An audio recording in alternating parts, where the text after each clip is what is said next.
What's up? I'm Brianna Ivy, and this is the Hear from a Student podcast.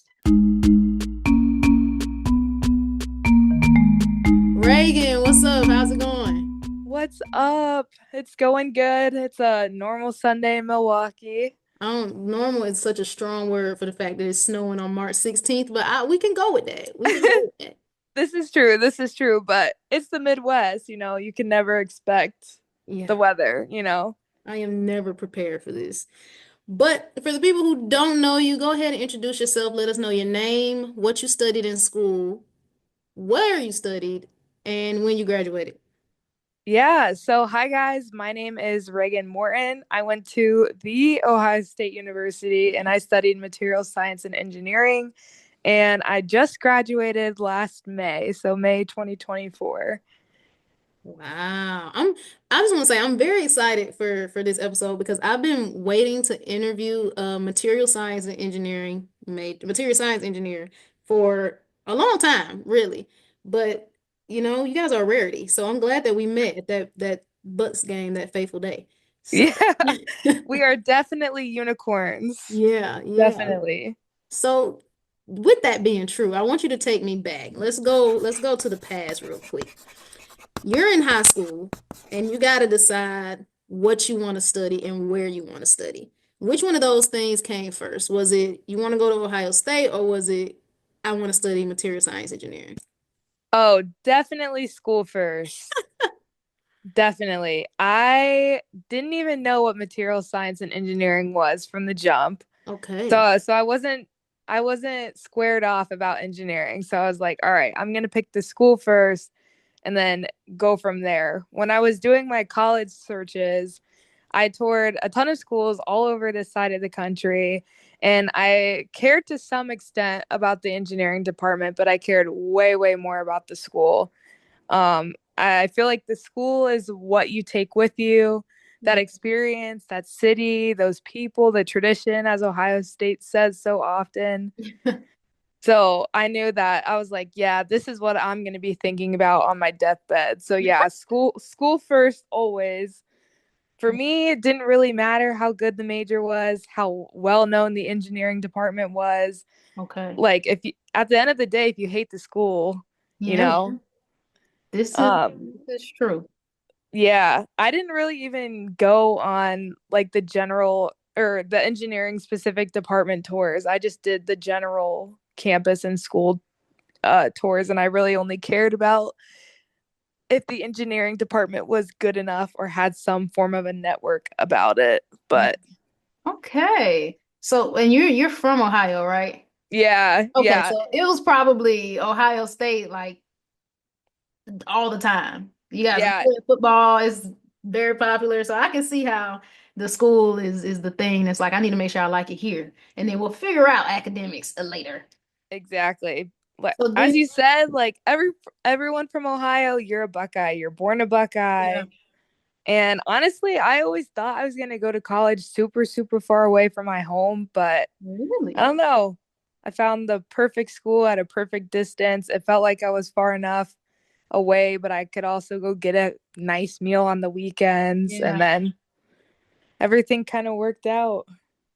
and you got to pay in-state tuition. That's important because I remember I thought I wanted to go. I think my dream school used to be Duke University for a very long time, Ooh, and yeah. then I don't remember. Something happened senior year, and I was like, but Georgia Tech is in state. They have a better engineering program. Like, but then I started looking like closely at how much I would have to pay for out of state tuition, and I was like, oh, I don't have that kind of money. So that was another point that drew me to Tech. But it's cool that you found everything you were looking for in your backyard, so to speak, and didn't have to go too far. That's good.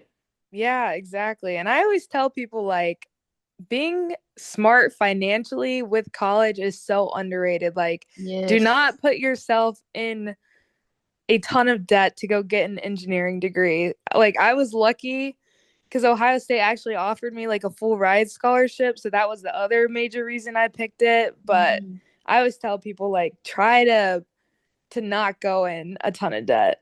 Yeah, man. That is no truer words have been spoken. So you get into Ohio State. And now, at what point did you decide, oh, this materials engineering thing sounds like it could be interesting. I'm gonna dibble dabble in that direction. Like, how did that come about? Yeah, this is probably going to be a really, really long-winded answer, but bear with me. Hey, I'm here for it. So I actually had no idea MSE even existed until probably my freshman year of college. And I didn't actually know like what it was, like what the details of it were until sophomore year. So when I first got to Ohio State, I was actually a chemical engineering student. Okay. Yeah, so a little bit of a switch up, and it was kind of for all the basic reasons people enter engineering, like, oh my gosh, like I like math and physics, and I really, really love science, specifically chemistry. So I was like, all right, maybe chemical engineering is the move. Let me just do that. But then, like freshman year, I started to learn a little bit more about chemical engineering, or at Mm-hmm. least I formed like an interpretation of what they do. I still probably wouldn't be able to accurately explain what chemies do, but it seemed like a lot of like general process work and upscaling processes and a ton of Yeah. fluid stuff. Um, which And honestly, it didn't seem like they were doing a lot of chemistry, which is kind of ironic. Like not a Yeah. lot of your core science chemistry. I've gotten that feedback from the chemistry engineers that chemical engineers that I've interviewed that you will be surprised how little chemistry you actually do. Yeah, exactly. And I was like, all right, so that's not what I'm looking for.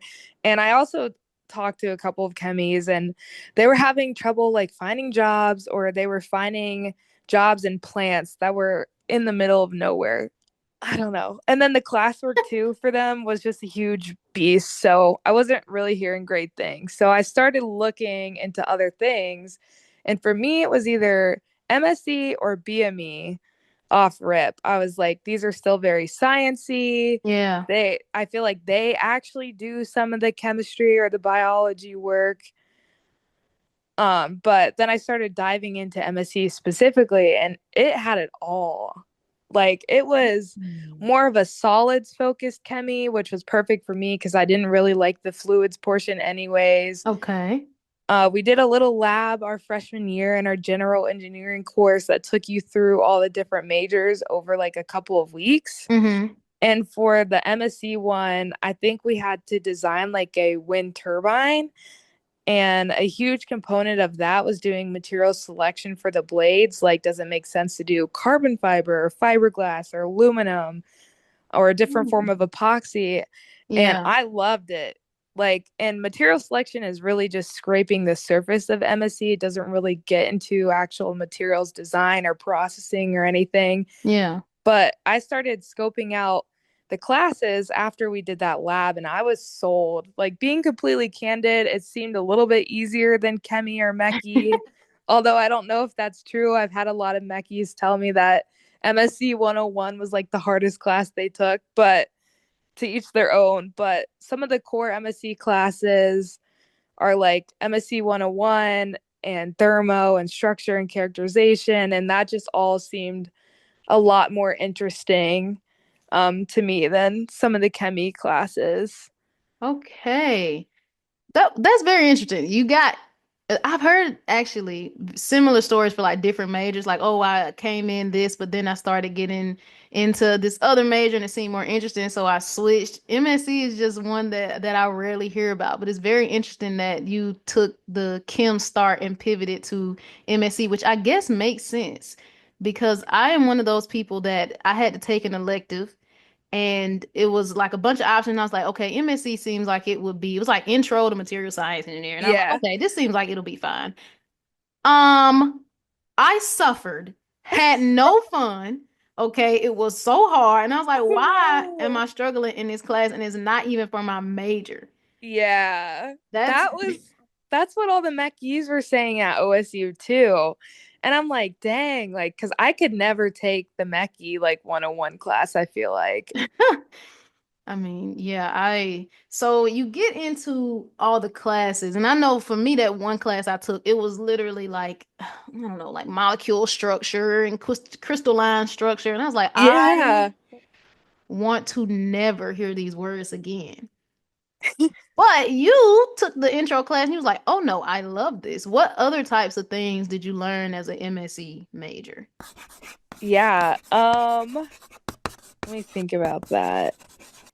Honestly, a lot. So we took the MSE 101 class, which is what you were just talking about. We did a thermodynamics of materials class, a structure and characterization, some simulation and modeling labs where you do like FEA and MATLAB. We did kinetics, which is kind of, I guess, fluids, but not as crazy as the mechy version of fluids. Mm-hmm. We did transformation and processing, which is like the conceptual science piece of MSE. So things like nucleation and diffusion and alloy solidification and Oh phase my gosh, diagrams. this is hurting me. I feel Oh, like phase yeah, I feel like diagrams. I remember those. yeah. That comes into the MSOE or MSE 101 class too, is a lot of phase and Gibbs free energy and that kind of thing. Yeah. Yeah. Oh That's my the core right there. That's the core. So if you can get a phase diagram, you can get it all. God. So when you're doing like these like simulations and the Hmm. what you say like the structure, I can't remember what Oh, structure and characterization. yes, and that's like structure and characterization and like modeling of materials themselves or like Yeah. So some of the simulations were like actually modeling out, like using MATLAB to create little models of crystal structures, oh or wow. they have a simulated phase diagram tool too. So like the phase diagrams that you've seen that like we handwrite, they also have this software called ThermoCalc. So it's like figuring out how to learn and use that software and apply it to different industries. Wow. FEA also was kind of like a general mechy FEA, but Hmm. like using it for like more material science applications. And then the structure and characterization class is essentially just learning about different, I guess, um, microscopy techniques and just how. Microscopy technique. Now, this is a MSc for Dummies overview. You can't just drop a word like microscopy and then keep going, Reagan. That's not how this works. I guess like optical, like looking at things in microscopes or using like more Oh, powerful techniques that are kind of like that, but using like electron microscopes and things like that okay, okay. to characterize materials. Wow. In theory, high level is cool. Like hearing you say these things, but I just cannot imagine being in a class for it. What were some of your favorite classes and what were some of your least favorite classes? Oh gosh. Favorite. I feel like I would get a lot of hate for saying for thermodynamics. I feel like Mm, everyone hates that class, but honestly, it's like the core of material science. I feel like everything in the universe, there's an answer for it somewhere in thermodynamics. But interesting. Okay. yeah, hot take, slightly hot take. It is. I took a class like an energy class where we learned all things energy, like fuel cells and power grids and batteries and solar Mm. cells and semiconductors. And I thought that was super cool. Like we did some research papers for that, and I researched about how shape changing materials, which are like smart memory alloys, they can literally deform and then return to their original state.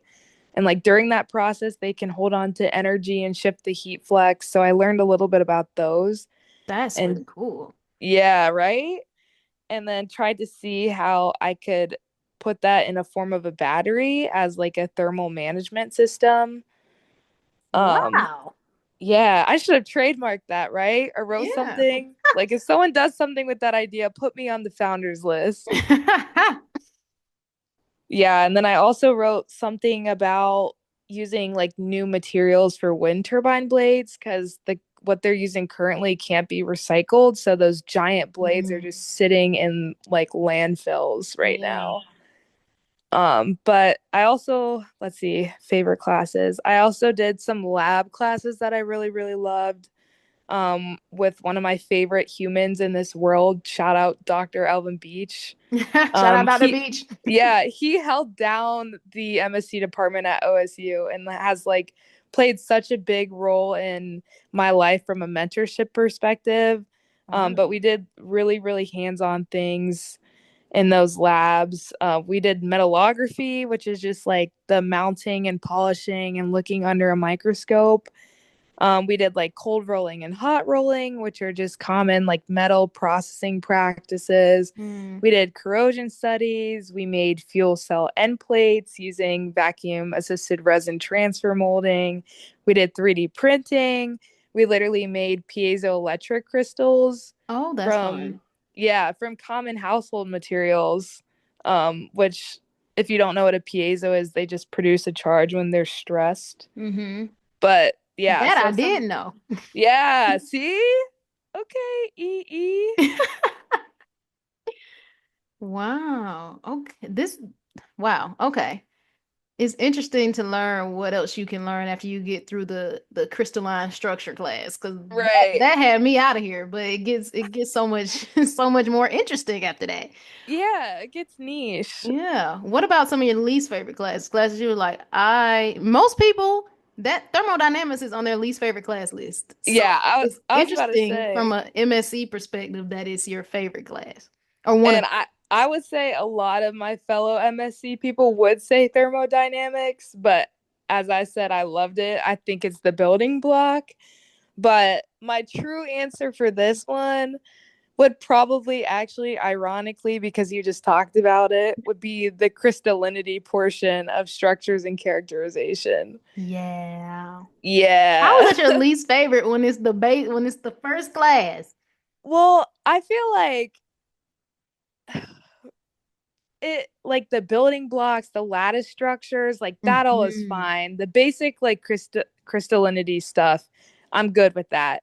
But there are these things called crystallographic point groups. And if Mm. you ever look them up, they are literally like little 2D cross stitch designs. Yeah. And somehow they're supposed to represent 3D crystals. But yeah, they lost me for a little bit there. But the Yeah. rest of that class was great. No, I remember vaguely what you're talking about, but they had me lost from the first day. So I was deep in the hole by the time we got to that. But I do remember thinking like this doesn't make absolutely any sense. And it does, in theory. But to me, no sense at all. But I also get that because the intro class to like electrical engineering, which was physics 2, was where we start introducing circuits. Oh, I hated that class. I was like, this is the worst thing ever. But also it is a fundamental class for my major. So if I don't like this, am I in trouble? But that makes sense. So And the I crystallinity part is was not the favorite. Yeah, no. And that's so crazy that you say that because I feel like I could never survive as a double E. Like, you guys have the hardest conceptual engineering, I think.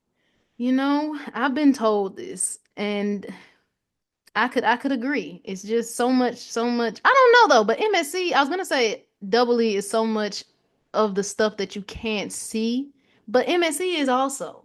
Yeah, yeah. So But I I don't don't know. know. You guys are, I feel like the stuff that MSE talks about that you can't see is at least like tangible things. Like, we're Yeah, talking about hunks of metal, right? Like, I can hold that in yeah, my hand and I know it's real. But I feel like you guys are really into like, I don't even know, force fields and electrons and like stuff yeah. that you can't see and it doesn't feel very tangible. And I think that's the difference. Yeah, yeah, you got a point there. And if it starts to become tangible, you're probably in danger. If you start to feel current and voltage, it's, you're in trouble. So, Yeah. so yeah, I could definitely see that. But it's fun to hear about what you guys learn about. What do you think was the most challenging thing about MSc? Learning it, being in those classes, like the most challenging thing about it.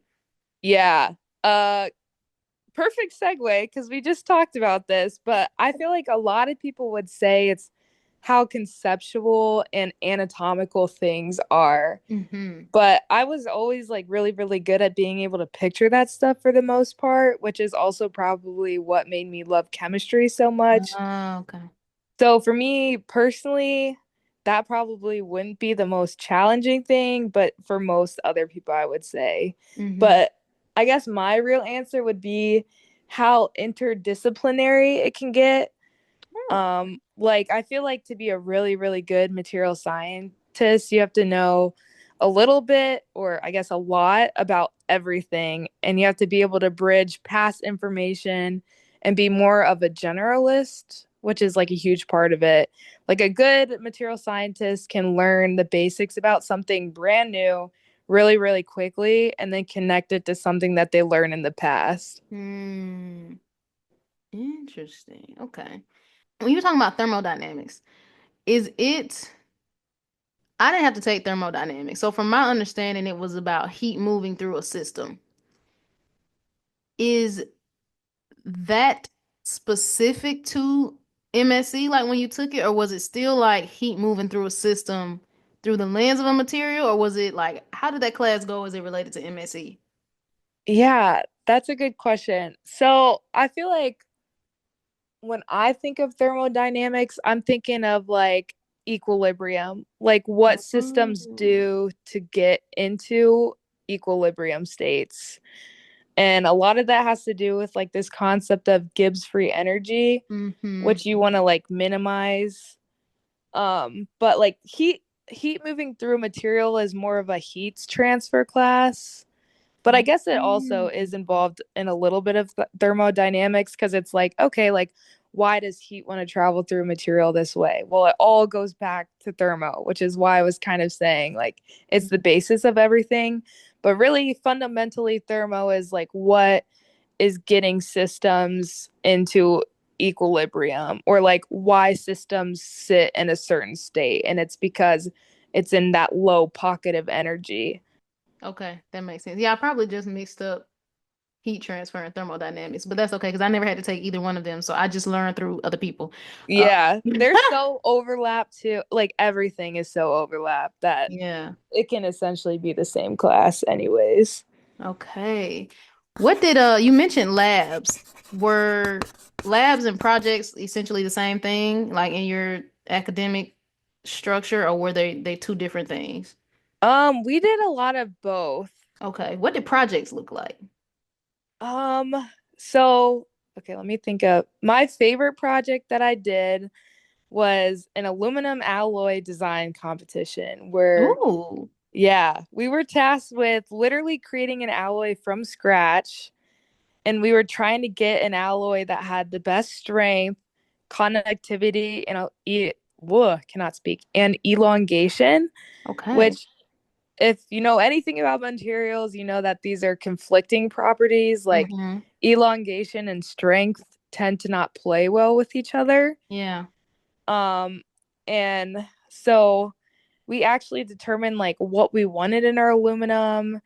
So I think ours was like zinc and manganese based on top of like the pure aluminum, but we actually like bought pellets of these and melted them down and actually did like the sand casting into slabs. Wow. Yeah, so I was over there in the silver suit with my, thermal gloves on and everything. It was super, Yeah. super cool. And then we did like rolling and an aging process, like bringing it up in temperature, Yeah. in a furnace, and just like a whole bunch of different processing methods. And it was really awesome just to do the whole process and literally create our own alloy. And then we put it in a mechanical tester at the end to get like the strength and the elongation values. And then did the conductivity test to see who won the whole thing. But yeah, that was a really fun project that we did. And then there are like other ones that are less hands on. So we did like a lot of case studies. So my specialization within material science and engineering was biomaterials.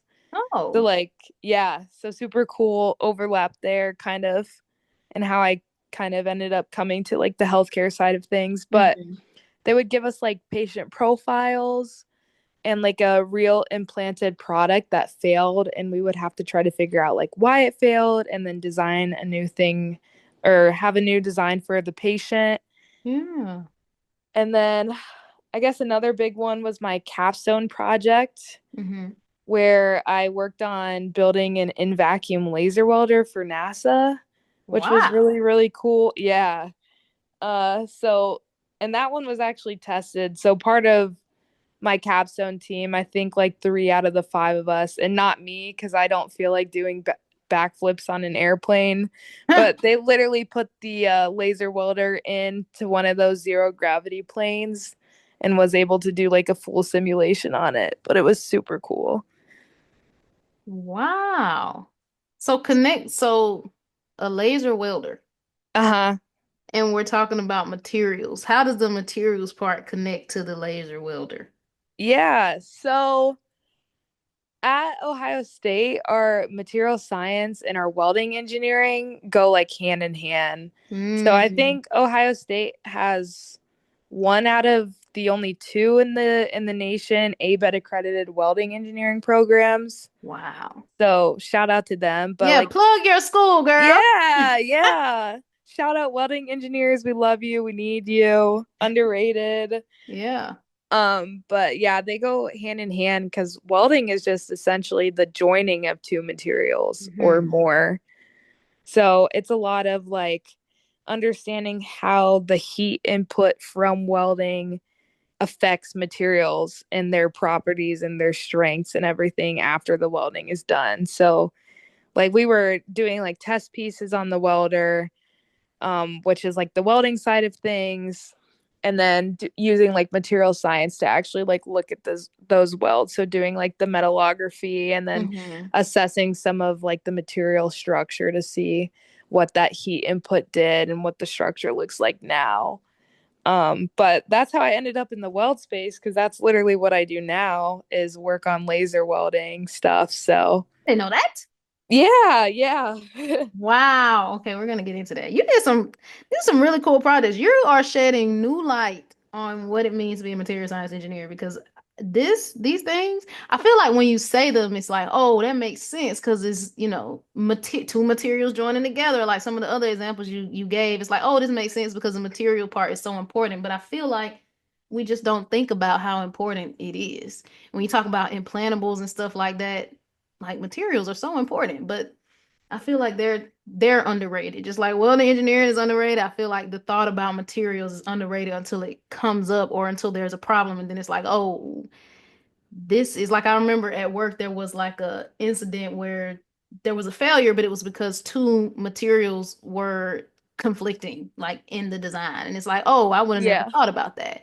So it's like what metal is this plated in or something like that. Things that seem small but have such a large impact. So that's really cool that you studied that and that you Thanks. had those type of projects and that type of insight. So when Yeah, you thank you. yeah, so when you think about like where you were when you started at OSU and then like going through some of your courses, I know you didn't come in MSE and you kind of discovered it along the way and it was really cool. Did you have any like misconceptions about what it was that got cleared up as you started going through the projects and the coursework? Ooh, I honestly feel like I knew so little about it that I Mhm. couldn't form any misconceptions. That's kind of I good will tell though. you that yeah, yeah. Honestly, yeah.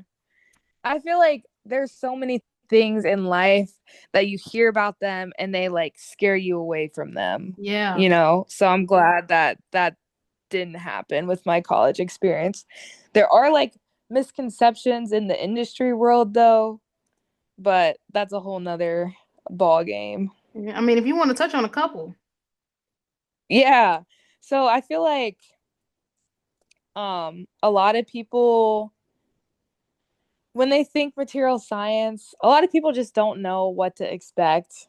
Yeah. But a lot of people also associate it with the wrong type of material. So Mhm. like a lot of people that I know that have worked in manufacturing or maybe like HR, like talent recruiting, confuse materials engineering with materials planning. And I'm talking like the Mm. sourcing role. Yeah. Oh, okay. I So, never thought that. yeah, yeah. So a lot of people are like, "Oh, like you must know a lot about supply chain." I know nothing about supply chain. That is the wrong type of materials related engineering. Yeah. Interesting. You know what? Because I took an MSc class, I feel like that is why I would have any more perspective than an HR person or a manufacturing person. But I guess if I had no perspective at all and I just heard material science, engineering, I can see how I could get back to supply chain. So that's an interesting one. Wow. Yeah. And it gets tricky too because some people don't even call it material science and engineering. They just straight up call it materials engineering. And that's really where Mm, it gets tricky. yeah. Wow. Okay. So you spoke a little bit about some of the labs and projects that you got to do on campus in an academic setting. Did you have any internships or co-op experiences that showed you what the industry part of MSc could be? Yeah. So I at first in my like early college years, I actually did a lot of like non-traditional summer work in research labs. Oh, cool. Because I thought I was going to get my PhD for sure. And Whoa. yeah, I didn't know up that. in up until like November or so, I was like dead set on getting my PhD in MSc. But I actually almost went to tech too, Bree. What? I'm learning so many things right now. What Yeah. Dr. Morton and MSc? Yeah, What fully deterred funded, you from fully that? accepted. I went down there to do my PhD weekend and tour and meet people and everything. And then, Oh, snap. yeah, yeah, We'll have to circle back to why what drew you away from that decision. But sorry, you were talking about the the internships and stuff. yeah. So a lot of non-traditional research. So that was like a lot of wet lab stuff. I'm talking like pipetting, cell culture work, incubating Wow. bacteria, agar plates, the whole 9 yards. Very much like bio and Yeah. not very engineering, but I also did do some internships, and one of them was an additive, which was super cool because it was like the talk of the engineering world at the time. Yeah. And they were 3D printing metals for helicopter engines and other aerospace parts. Oh, wow. And so, like, my responsibility was they were doing a lot of the 3D prints on like one or two laser systems, Hmm. but they were trying to release this four laser system to do production because it's obviously like a lot faster if you can do it with Yeah. four lasers. So I was helping out with assessing the feasibility of that and establishing some of the weld parameter limits through DOEs. But yeah, so I did that with aerospace. But it was one of the coolest places I've ever worked, mostly because of the environment. I've never been in such a diverse office. Like literally almost 50-50 men, women. Wow. Mostly everyone was young, like 20s, 30s. My coworkers were super cool. We did a ton of side events. It was great. But yeah, mostly non-traditional stuff with a couple of additive internships sprinkled in there. Oh, okay. Very cool. Let's pivot a little bit to I've heard you talk about this, so I think I added the question in purely so that I could hear you talk about it again. But what was the social experience like at Ohio State? Yeah.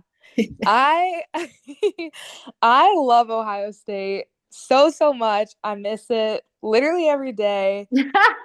And I think one of my biggest regrets was not being as present as I wanted to be for some parts of college. Like Mm, it is so easy to get wrapped up in classes and the future that you really neglect the present. yes. And plus we were dealing with like COVID and the life after. So yeah. Um but it was great. I had a really great group of friends that I met through my scholarship program. So we were friends from the jump. We Yeah. had like one of those summer group chats before we even stepped foot on campus. Yeah. And it kind of went from there. And we're still friends to this day. Like, Oh, love I, that. yeah, I saw one of them down in Chicago for NSBE last week. Yeah. And then another group is coming up to visit in May. And then I'm going back to Columbus actually like this weekend. So I'm really excited about that. But I had a couple separate friend groups. So I had people that I would play video games with, Yeah. some like going out friends, people in frats and sororities. I had my hometown friends, I had engineering friends, And then I randomly became like the team mom of the Ohio State men's gymnastics team for a little bit. So I What? had those friends. Yeah. But yeah, it was awesome. And I mean, you'll really never have that amount of free time and accessibility to friends and people your age ever again in life, Yeah. which is so crazy. And I think about it often. But yeah, like cherish it, y'all. Cherish it. Yeah, that's so funny that you say that because that is, I don't have many regrets in life, but that is one of them. Brianna at the start of her Georgia Tech career was such an insane little girl. Like all she did, all she focused on was school, school, school. Don't fail this class. Don't, and that's important, but like I had no balance. And so I also agree with not getting so wrapped up in, making the grades and that you just don't appreciate what else college has to offer. Like I didn't go out with any friend. I didn't even make really a lot of friends until like my sophomore year towards the end is when I was like, okay, Brianna, you got to do something other than just stare at this book. It's gonna drive you crazy. And I feel Yeah. like when I started doing that, school, the academic part also started getting better because I wasn't so stressed out all the time. Yeah. And I didn't take advantage of being in downtown Atlanta, like the food, the events, the stuff to do, like it was right in the middle of it. And Yeah, you the were. times I stepped off campus before my junior year is criminal.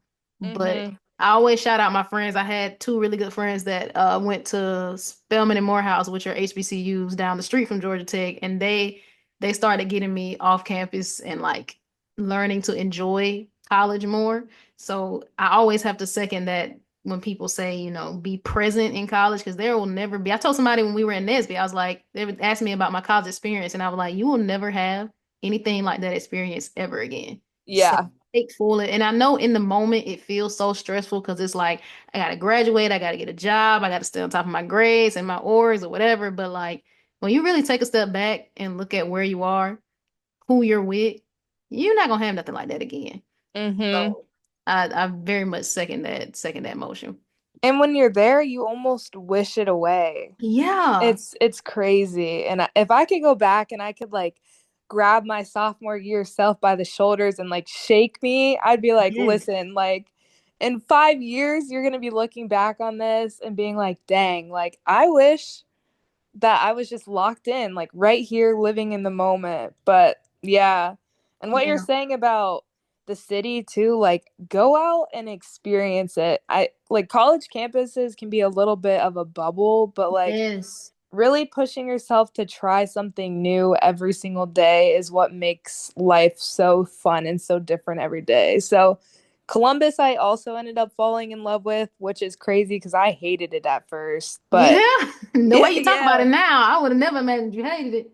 exactly, exactly. I think I was projecting some personal stuff going on at the time into Columbus, but I love that city. You wouldn't really expect it from Ohio, but Yeah. it's so young because the school is right there. It's actually big. I think it's like the 14th largest city with almost double the population of Milwaukee. It's fast.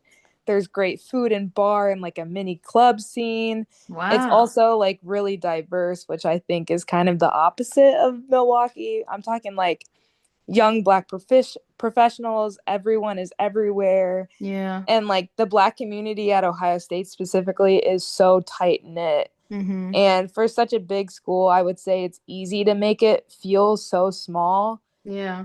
And like everyone is really connected in random ways. So for example, like my high school friends roomed with the girl who went to University of Cincinnati freshman year. That girl ended up transferring to Ohio State and she joined the rowing team, which I was a D1 rower for a smidge in college. D1 It, rower. I'm yeah, learning so much about you right now. yeah, we can jump back to that. That was chaotic. But yeah, I became really good friends with her. And then she ended up moving in with the girl that I was really good friends with in my major, and they randomly Wow. lived right next to my high school guy best friend. So like it's really a small world out there and there are so many interwoven connections that you can leverage.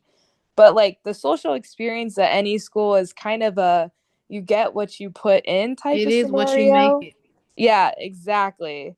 And I was Yeah. involved with so many different groups of people, and like I did that intentionally. And so that's why my social experience was the way that it was. Yeah, and that's a great segue to I wanted to ask you what organizations you were a part of, and you were a D1 rower. Yeah, for a little bit. And then That I was doesn't like, matter, Reagan. That does not matter. yeah, and then I was like, this is not going to work out. I do not really love that sport, but I tried it out, and that's all that matters, right? But Yeah. yeah, I did that. I was in my scholarship program. I worked at our school gym, which Oh. not really an org, but I met some really great people through that, and it was a ton of fun. Hmm. I was a part of NSBE, so on the e-board senior year. But honestly, I wish I got into it more like sophomore year, but it was hard with COVID. Hmm. But if you're a black engineer, join NSBE. That's my plug for NSBE right there. Yeah, I second that because I also did not get as involved as I wish I did, as I wish I would have. Like I went to the general body meetings, but like I wish I had been more involved. So yes, join and Nesby. I went to the events, and that's how I got the first internship from GE Healthcare. But like I wish I had been more of a involved participant, not just haphazardly. So yes, join Nesby. Take advantage of everything they have to offer. They're great. Yep. Yep. We also had a material science and engineering club, so I was part of that as well. And we did a lot of really fun like conference travels to like Orlando for some conferences. And we Wow. actually ended up winning like the Materials Bowl, which is material science Kahoot style trivia. So that What? was yeah, that was a ton of fun. Highly recommend going to conferences and conventions in college. It's a blast. You Hmm. meet a lot of people. I was also in a scholars group called the Mount Leadership Society Scholars, which did like a really good job of setting me up for success freshman year, especially with COVID, Hmm. because we had kind of like built in friends because we all had to live in the same dorm and we took a little seminar class together and did volunteering events. I was also in Tau Beta Pi, which is just an engineering honorary. Yeah, I, you did I so was much. yeah, yeah. I was busy.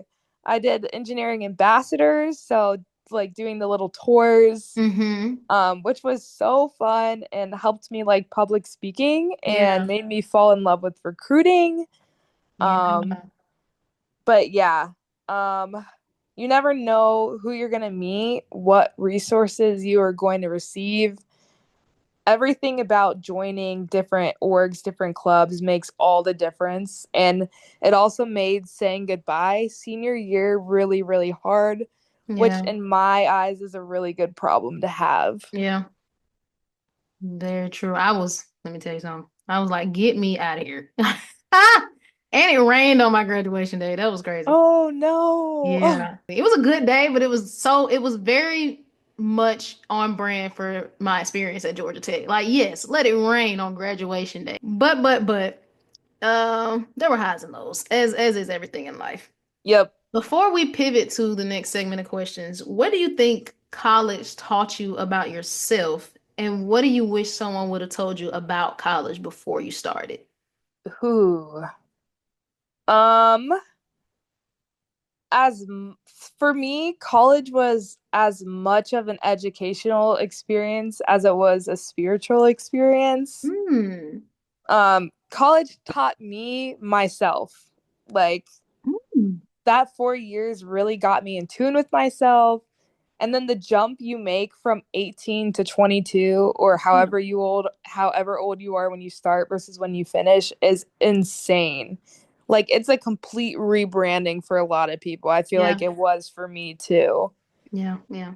But it taught me a lot of things, but I think there's like five things that I really want to highlight. Mhm. Number one, we already talked about live in the present. Like I already talked about this, but I don't know.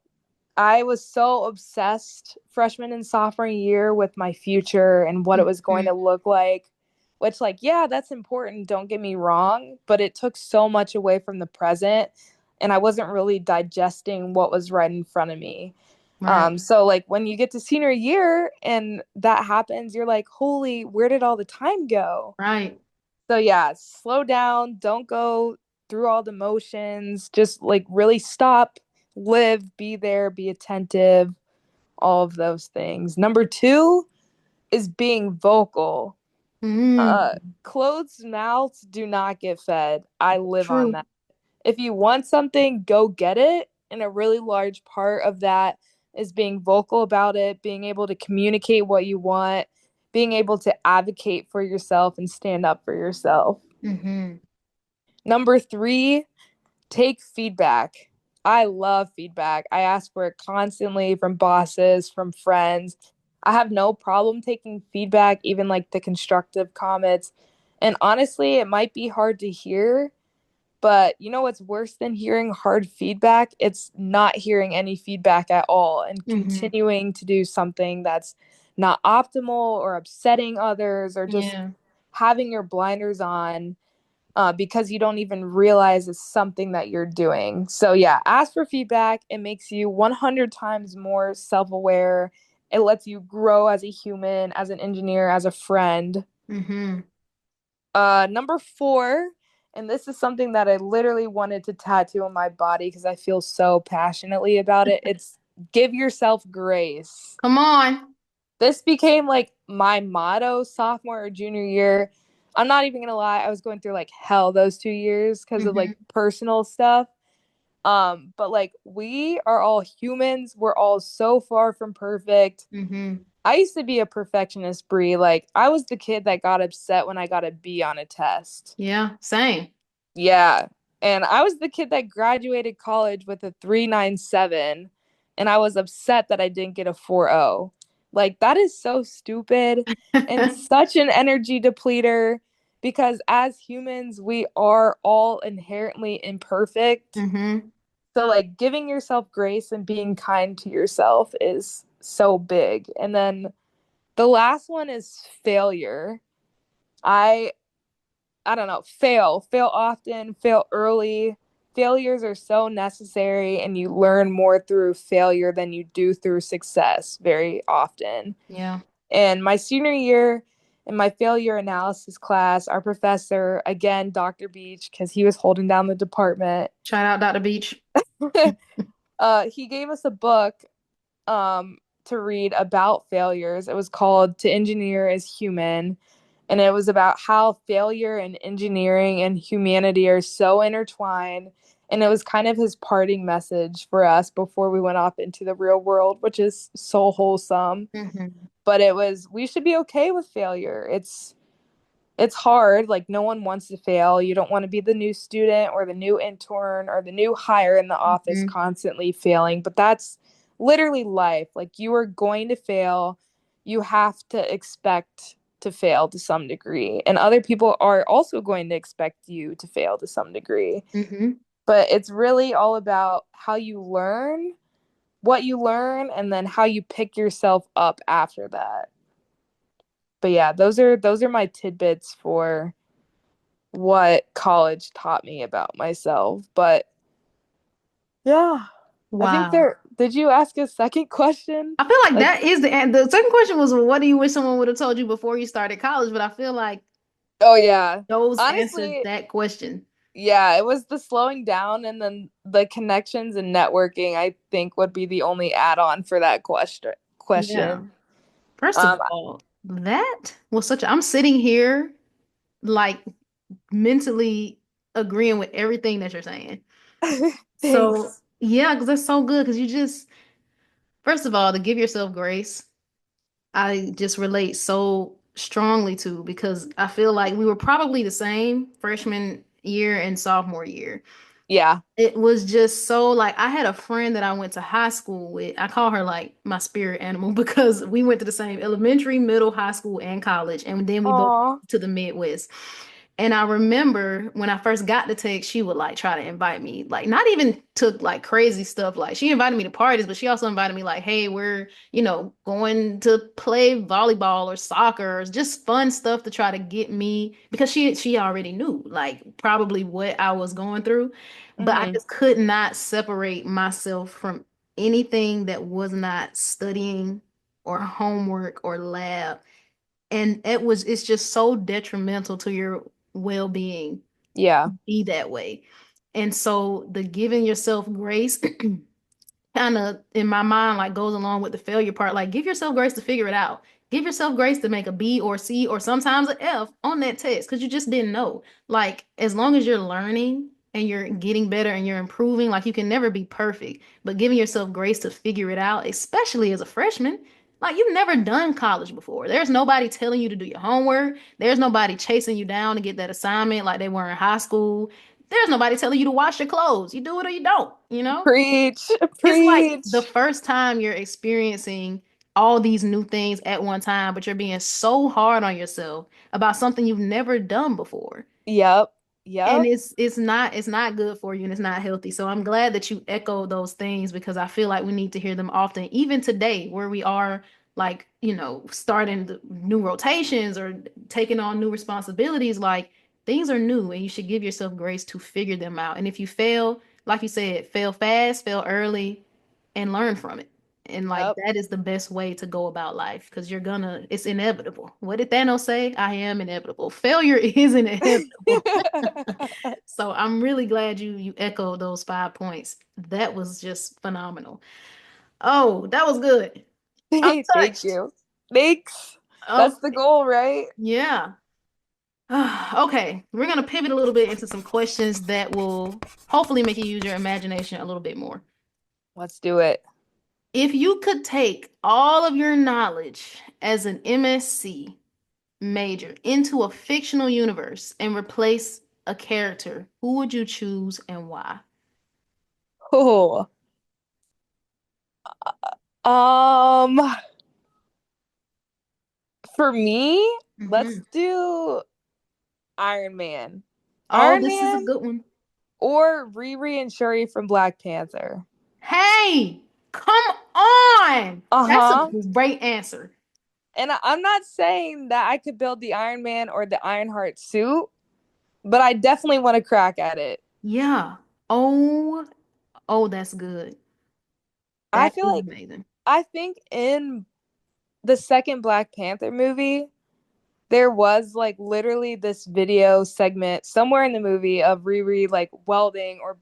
blacksmithing too, Yes. like when she was creating her suit. And I was like, yep, we can just swap right now. Let's do it. That is so good. Such a great answer. Also, Thank side you. note, she was Thank you. supposed to be having her own show at some point, and I am really hope that still happens with the rate at which they're canceling TV shows these days. But Oh, yes, on like Disney Plus? yeah, she was supposed to have Ironheart on Disney I Plus. did It's not supposed to know come out that. summer of 2025, I think, but they haven't said anything about it. So I don't know if it's Uh-oh. still happening. But after Black Panther 2, it was announced at the last like um Marvel Expo thing that she was supposed to have a show. So hopefully they still do that. But that is a great answer. I think honestly, of all the majors, MSC, you probably got the best crack at and you got the welding experience. Oh yeah, that's good. That's what I'm saying. Like Yeah. big shoes to fill, but Yeah.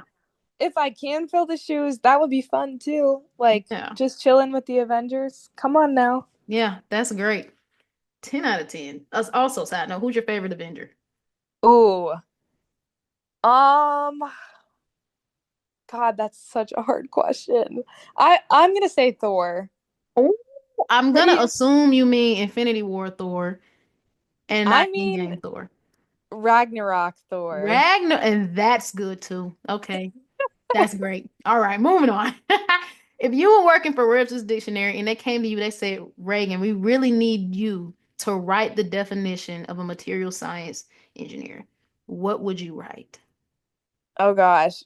I feel like material science is so hard to define, and people always ask me this, and I can never do it without it being long-winded. But I would get fired if I produced a definition that was 4 pages long. So, at its simplest, I would say material science and engineering is understanding the interconnectedness of material properties, processing, and performance. That's That, great. Wait a minute. yeah. I feel like, wait, yeah, This, that's good. I would pay you. oh, thanks. This is a universal thing. It's called like the tetrahedron. You might have seen it in Okay, that's your, why it feels familiar to my brain. yeah, Okay, yeah. but that's okay. That's good enough. But okay, I do want to know in in Reagan's world, do you agree with that definition? And I asked because I remember when I was like trying to figure out what I wanted to do, and I was like Googling electrical engineering, I didn't know what any of those words mean. And Hmm. so like now I have like my own, okay, this is what it is. It correlates, but like I just said it differently. So in your mind, do you agree with that definition? Like, do you have your own personal definition, or is it no, it pretty much aligns with the with what you just said? I think that's pretty much it, Okay. honestly. It's okay, let's take this material, let's process it differently. Okay, how is that processing affecting the properties? Yeah. And how is that affecting the performance? So yeah, I would say Okay. that's pretty spot on. Okay. Okay. What is now I want to know about the double E experience. Like what does Webster say for that? And what do you think it is? Let's see. Electrical.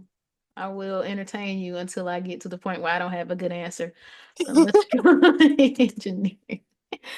Okay, electrical engineering, it says it deals with the study, design, and application of electricity, electronics, and electromagnetism, Okay. encompassing diverse areas like power, electronics, control system, and telecommunications. You know, now that I am in fact electrical engineer, I I see. I see what they're Yeah, trying to tell me, but freshman, senior year high school, Brianna did not understand any. Like I knew what these words meant separately, but I was like, what does that mean in terms of what I can study?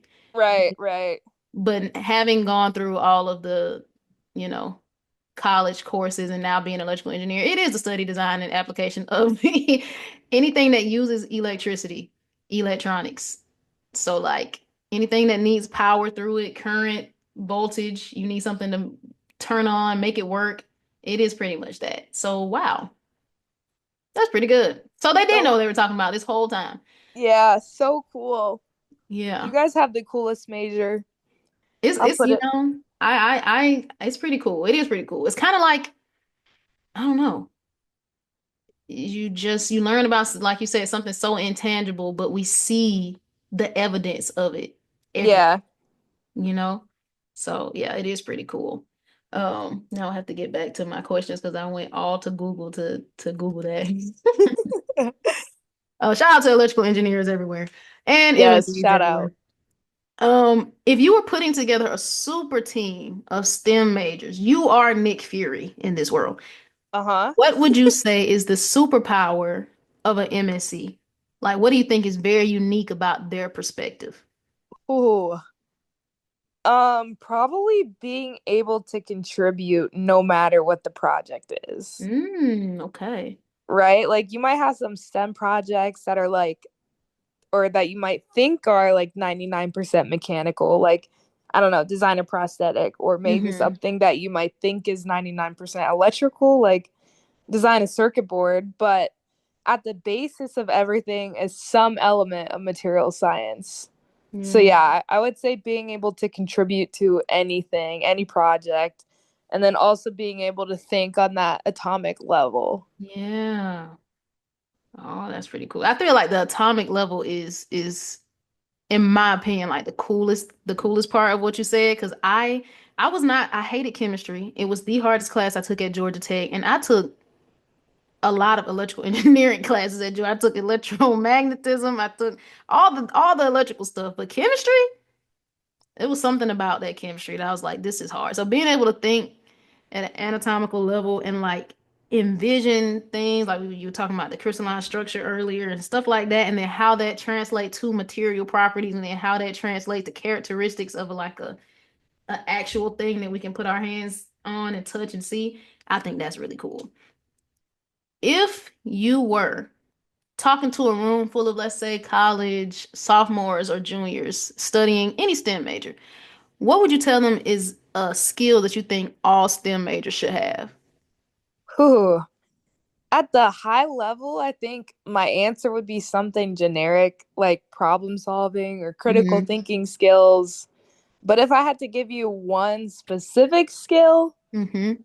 coding. Oh, okay. I was a hater of code. I didn't like it. I didn't like using it. I didn't like learning it until I got into industry. And then I realized, oh my gosh, this can actually make my life so much easier. Yeah. But yeah, coding is such a valuable skill to have, especially with the world becoming increasingly automated. Mm-hmm. The answer does vary. If this were for a group of like college sophomores studying MSc, I would Mm-hmm. say learn SEM. So scanning electron microscopy, learn Mm-hmm. it, learn it, learn it, learn it. Whether Okay. you take a class in college about it or you join a research group that uses it, learn SEM, all of you MSc undergrad kids. Heck yeah. When you kind of in this same vein, just I guess going a little bit further back in time, if you're talking to like high school seniors or freshmen in college, what would you say would be a good way to learn about what MSc is? Because I know like we talk about go to Google, you got YouTube, but what would you say is a good way to learn like what could I do as an MSc? Like what type of work do I do? Where could I work? Like what would be a good way to learn about that world? Ooh, that's a good question. I know that they have like junior conferences or like summer activities and Mhm. workshops that they do through like a various number of the MSc, I guess, organizations. I can't Mm, think of the names off of my head, but no. they have one up in like Cleveland that they do every year, and it like exposes high school age kids to material science. It's Yeah. like a week long summer camp kind of vibe program. So something like that.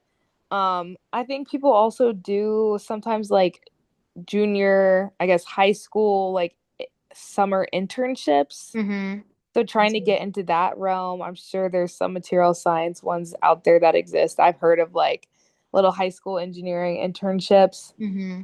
A lot of high schools now have like maker spaces in them I know too. that's so bananas. I know, because we did not have that when I was in high school or Yeah. middle school. Yeah, absolutely. My yeah, my mom's a teacher and she literally works in like fifth and sixth grade and they have like a maker space in their Wow. building. So like getting into that and really taking maybe like the YouTube videos and like translating it into hands-on. Mm-hmm.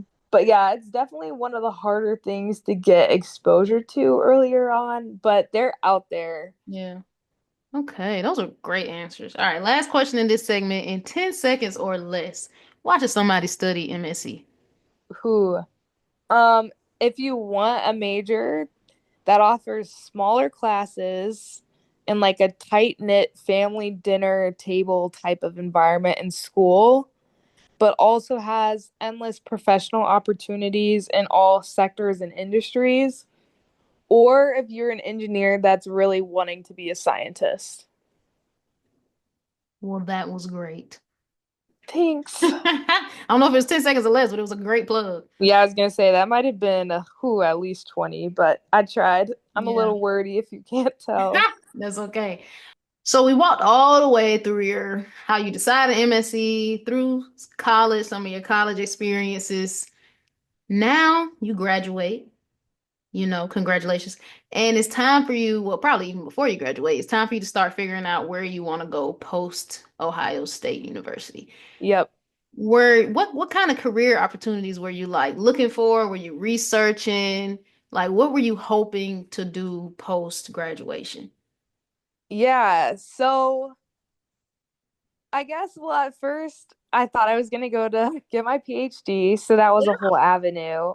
And in undergrad, I like you do your degree in material science, but then you also get like specialization. So I think for us it was like you could do semiconductors, ceramics, polymers, biomaterials, metallurgy. So I think I did my specializations in metallurgy and biomaterials. Hmm. So that was something that I was really considering for post OSU was going to grad school. And my reasoning for that was I really wanted to be a teacher at some point. Oh, Like snap. I in addition to loving feedback, I love mentorship. I think Mhm. eventually in my career I want to get to a point where I can mentor a bunch of people every day all Mhm. day. I love that too. Yeah, and my mom's a teacher too, right? So I was like, all right, Yeah. I want to be a professor, and that was the drive there. But that didn't happen. I decided that I wanted to go into industry earlier kind of really figure out what I wanted in Mm-hmm. terms of career before considering, I guess, reconsidering grad school or reevaluating. But in terms of like career opportunities when it comes to MSE, the sky is really the limit. It's materials are the basis for everything. Mm-hmm. So, I mean, you can enter like aerospace, power, healthcare, automotive, consulting, failure analysis, construction, sustainability and environment, consumer products, government work. Like literally, quite Mm. literally, every industry needs a material scientist. Yeah. But for me, I think I had like two paths that I wanted to set out on since like early. And for me, it was either going down like the healthcare pipeline, which is why I ended up doing some of those like initial research things during the summer Mm-hmm. and like doing the biomaterial specialization courses. I felt like there's a lot that you can give to healthcare. You're actually making that direct impact. And I think sometimes that gets a little bit lost in engineering. Mm-hmm. And then the second goal or the second like post Ohio State thing that I was looking into was Nike. I No. Yeah, I always wanted to work for Nike. I love Nike. I love everything that they stand for. I'm like really, really into health and fitness. That's like what I do with all of my free time. Yeah. And I'm a bit of a gym rat. I've been doing it for like 4 years now, and Wow. I I wish love that some it. of that could rub off on me. We can work on it. We can go together. Literally, I fully believe that it keeps me sane. I do Yeah. like Pilates and yoga, and I run and I play soccer and all the things. That's But cool. yeah, I wanted to apply material science to like science into Nike somehow. And for me, Mm-hmm. that would probably look like textiles or like making reusable clothing or sweat proof clothing. Mm-hmm. So yeah, I was interested in that for a really, really long time and like pursuing the Nike dream. And then I also really wanted to open up my own gym at I one was point. just about to ask. Yeah. Yeah. Okay. Yeah, if I could like do anything, like if money did not exist, I would just have a gym and just run a gym. But That's cool. yeah, Would you also, sorry, now I'm interested in this. Like, would you also try to like do your own like brand of clothes that's like sweatproof or something like that to incorporate the material science, or would you just do the just come here, work out, do your thing? I think it would be cool to do like a collab idea with that, like some Yeah. sort of sweatproof or like sustainable clothing, because like Yeah. fast fashion is such a huge problem now too, and just like over consumerism. So yeah, I think it'd be cool to have like both, but for me, even just starting with having my own gym, I think that would be the coolest thing in the world. Heck yeah. I support this dream. Thanks. Thank you. Wanted to work for Nike. You looked and you thought about PhD. You talked about the industries that, MSEs could end up in, which is quite a lot. And I think I'm glad that I was going to ask you to list some of them, but I'm glad that you did because I don't even think people think about all the places that it's applicable and that we need it. Yeah. Um, so then, but you pivoted away from those things and you ended up somewhere else. So how did you end up where you are today? Yeah. So currently, I'm doing the Edison Engineering Development Program at GE Healthcare. And I guess I kind of ended up here through my internships, which I did at GE Aerospace. So Oh, at one point, everyone was friends and they were one big thing, but then they split up. But that's okay because I feel like everyone from those companies still knows each other. yeah. So that's kind of how I got pipelined over here.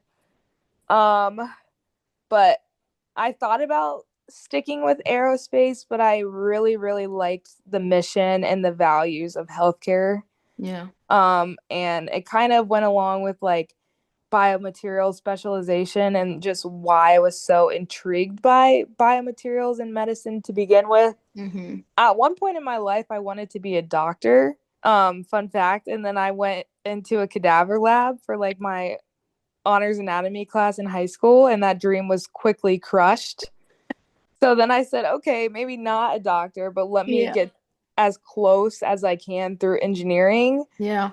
And so I just like kind of always had a love for healthcare since. And then I also have like some autoimmune diseases and other health stuff like celiac. Mm, So like I was in that clinical setting when I was a kid getting diagnosed, and yeah.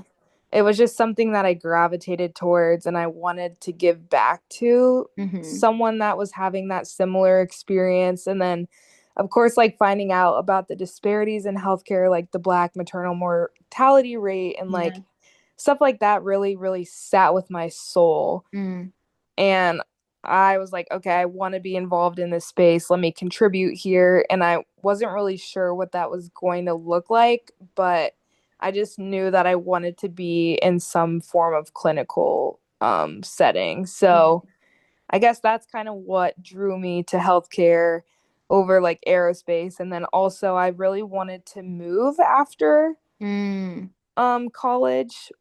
I got senior year, I got to a place where I was really comfortable, really at peace, and really in tune with myself. yeah. And I, this is going to sound crazy, but I wanted to struggle a little bit again. Okay, okay. I Wanted think, that like, challenge. yeah, yeah. I Yeah. think you can grow and learn so much about yourself when you do struggle. I think that's why I learned a lot about myself, like, Hmm. sophomore and junior year.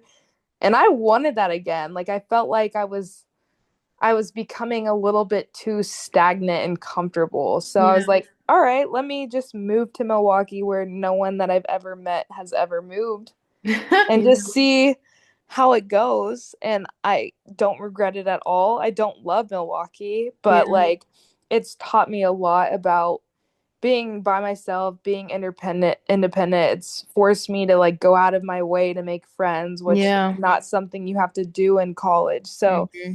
it's just really been one big learning experience. And yeah, that's kind of what got me here. That was long-winded as I That's always okay. am, but That's okay. I am also long-winded, if you didn't know, from us being in the car together on that ride to NSBE. So I respect it. I respect the thoughtful answer, because that's thank really you. what, we say long-winded, but really you're being thorough and thoughtful, and I Yeah, appreciate yeah. that. I like that. Yeah. You end up at GE Healthcare in this development program that I also went through. You talked about a little bit what your first role has been. Can you speak on that again? Yeah, so I'm working in on AME, so Advanced Manufacturing Dance, yeah, Engineering. okay. Yep, a lot of acronyms in the GE space, but AME specifically in the weld space. So like I'm in a traditional manufacturing plant, so I get my hands dirty a lot, which is really really fun, but like a day in my life, I guess, I do like some data analysis, so like seeing if we can remove some of our processes to improve our cycle time, um but seeing if that's feasible without causing like mass downstream destruction. So I do a Yeah. little bit of that, and then the other stuff is primarily weld stuff. So like we had one of our parts was like leaking, so like fixing the weld program for that, making sure that it was running along the right seams, making sure that we were putting in enough like power and the spot size and the focal distance was correct, and to make that like a complete hermetic weld. Mm-hmm. um I'm also like introducing a brand new welder, so like a new piece of equipment that has been installed, and I'm doing like the equipment qualification for that, and Ooh. like making all the fixturing and making sure that the parts that are running through there have a work instruction Mm-hmm. that's really clear, and then like writing all the programming for that laser, so like what power is needed for each weld and like where the welder's going each time, and like writing a code that makes sense, that the operators can interact with, Mm-hmm. and that is like pretty much like flaw proof, because you don't have much room for error in manufacturing. Yeah. So yeah, it's been working with a lot of like automated lasers and G code and stuff. It's been really really cool. That sounds really cool. I did not know this. I knew you were in manufacturing, and that is all I knew. But Yeah, yeah, that's that's really cool, and speaks to that programming again, making sure you yeah. got that skill. Um, so. I know this is just your first rotation. You got two more. Hmm. That's yeah, two more. But long term, if you have any long term goals, where do you see yourself? Yeah, honestly, I'm still trying to figure that out. Yeah. I have no idea what I want to do. And Hmm. if I said that 3 years ago, sophomore year me would have had a stroke. Like, No, I get that. yeah. But Which is honestly, very, very, very fair. Like, I don't know where I want to be in 2 weeks. So, like, exactly. And honestly, not knowing what you want to do is very much a part of life, and trying to figure that out is kind of what makes life fun and interesting. And I feel like yeah, the older you get, the more you realize adults don't have it all together, or they don't have it all figured out either. right. Isn't that Like I crazy? feel like yeah, I feel like when you're a kid you're like, "Oh my gosh, like my parents, they've got it all figured out." But no, like when you get there, like you realize that everyone's also kind of figuring it out themselves. But Yeah. yeah, Oh, and isn't that that's why crazy? I did a rotational program too. Like Mm-hmm. that is the definition of figure it out. It lets you yeah, it lets you explore. Mm-hmm. So honestly, I would recommend doing that as like a an entry level engineer, especially if you don't know what you want to do. But it also gives you friends too Yeah. I coming that into yeah. That was a great selling point for me because I moved all the way from Georgia. It's like all my friends are in Georgia, and now I'm moving to Milwaukee again. Like you said, learning how to be independent, learning how to intentionally make friends. But the rotational program helped that happen. And like you said, it just helps you figure out.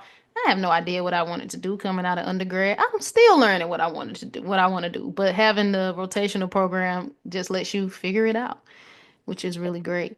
Do you have Exactly. you might not know what you want to do, and I think that's very valid. But do you have an experience that you want to get? Like, there's something like I really want to try this at an industry in an industry setting. Yeah.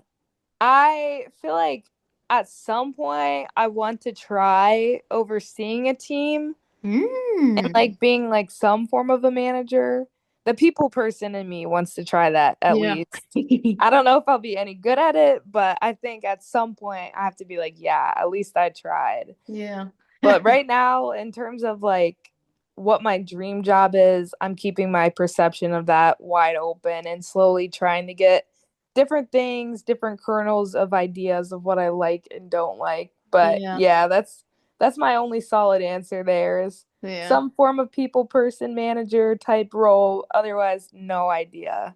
Yeah. Very, very valid. And also back to the rotational program side, I knew I wanted to be like very technical in the design of like electrical engineering work, but I also got to try a systems role, which is not like it's technical, but not on the same level. And so I feel like that's also a good thing in rotational programs. Like you can stay in your same discipline, or you could try something completely different to like see if you like it. So hope you get to get everything that GE has to offer out of the rotational program and explore around and see what you like. Um, Thanks. Yeah. I very, got oh no, you go. Oh, I was gonna say too, like I also am doing something very technical for this rotation. Next rotation, I'm literally doing consulting. Yeah. So same boat there. Yeah. Wanted to try different things. I guess consulting also would have been one of my answers to that. Something that I felt like I wanted to try. So Yeah. getting that too, which is cool. Yeah, that is cool. Yeah. Let you try out some stuff, see what you like, what you don't like. Last question. I'm gonna open the floor. You given phenomenal advice and words of wisdom throughout this entire episode. But is there anything else? I'm gonna open the floor for any last parting advice, words of wisdom that you would like to share with the audience. Yeah. I guess I've said a lot of the other things so far, Hmm. but one thing that I haven't touched on is imposter syndrome. Talk about it.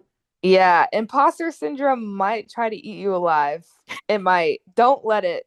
Okay. I was someone that never dealt with imposter syndrome in college. Like people would talk Mm. about it. I had never experienced it.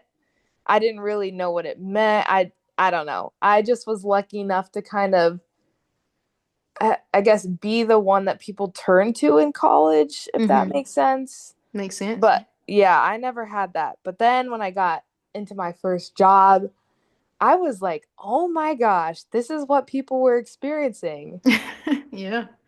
It is crazy. It's like this little voice in the back of your head telling you like you can't do it or like you're dumb. Let me just like straighten it out. You are not dumb. This goes back to the whole learning and failures phenomenon. Like, Mm-hmm. you're an entry level engineer. You're not supposed to know like what's going on. You don't have the full picture. You don't have the experience. Right. And like oftentimes imposter syndrome is like all in our own head, you know? Mm-hmm. And that's why I tell people to go get feedback too, because like there oftentimes that feedback is going to be reassuring to you Yeah. that you are doing a good job, you know? As someone that's like pretty hard on myself, like I need that feedback a lot of times for a sanity check to be like, Yeah. okay, my imposter syndrome is actually wrong. Like people do not feel that way about me, you know? Right. But yeah, biggest piece of advice is don't let it eat you alive. Don't let it dwindle down your confidence. Like Mm-hmm. try things, be comfortable talking to people, reaching out to people if you need help. It's not embarrassing, it's not a shameful thing. People want to mentor you. I eventually want to be in a place to mentor people. Mm-hmm. It's I always say it's like teaching a kid math for the first time, right? Like Yeah. you give them a problem, it's like day 2 of learning math. You're not going to get mad at them for not knowing how to do math on day 2. Right. Like they're just learning. And that's kind of what being an entry level engineer is. 100%. I'm glad you touched on that because I feel like at some point we all experience it, even if it's not in the same, place that maybe some of your friends are. At some point, it tries to whisper in your ear that you're Mhm. not worthy, you don't belong. And I'm glad that you echoed the truth, which is you belong exactly where you are. And again, that getting feedback is important because people can help get rid of that voice in the back of your mind that's telling you you're not good enough, you don't know enough, you don't belong here. Because then you can get the truth of the situation, which is you do belong here. You are good enough and you are learning. So I'm glad you emphasized that to close out the episode.